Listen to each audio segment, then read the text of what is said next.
నమస్తే అందరికి. నా పేరు వెంకటేష్. నేను Acharya Nagarjuna university SFD convener. ఈ రోజు మనం ప్లాస్టిక్ అడిక్షన్ ప్రోగ్రామ్ పెట్టడం జరిగింది. ఆ ప్లాస్టిక్ అనేది రోజువారీ మనం ఎక్కువగా యూజ్ చేస్తున్నాం. ఇది మన జీవితంలో భాగమైనది. సంచులు, బ్యాగులు, మనం ప్యాకింగ్ చేసుకునే కవర్లు గాని, సీసాలు, ఇలా మనకు తెలియకుండానే ఎన్నో రకాల ప్లాస్టిక్స్ మనం యూజ్ చేస్తా ఉన్నాం. అవి మనకు తెలియకుండానే ఎంతో హాని జరుగుతా ఉన్నాయి. అవి పర్యావరణానికి ఎంతో దెబ్బతీస్తున్నాయి. వాటి వల్ల గ్లోబల్ వార్మింగ్ అని క్లైమేట్ కి ఎంతో హాని కలిగిస్తుంది. ఆ గ్లోబల్ వార్మింగ్ వల్ల మనం ఎంతో సఫర్ అవుతున్నాము. తెలియకుండానే జంతువులు వాటిని ఆహారంగా భావించి అవి తిని వాటి ప్రాణాలు కోల్పోతున్నాయి.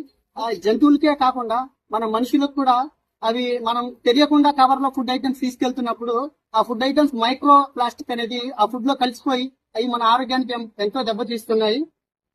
ప్లాస్టిక్ సులభంగా కరిగిపోదు. ఇది వందల సంవత్సరాలు అలాగే ఉండిపోతుంది నీళ్ళలో. దీనివల్ల ఎంతో కష్టాలు జరుగుతున్నాయి.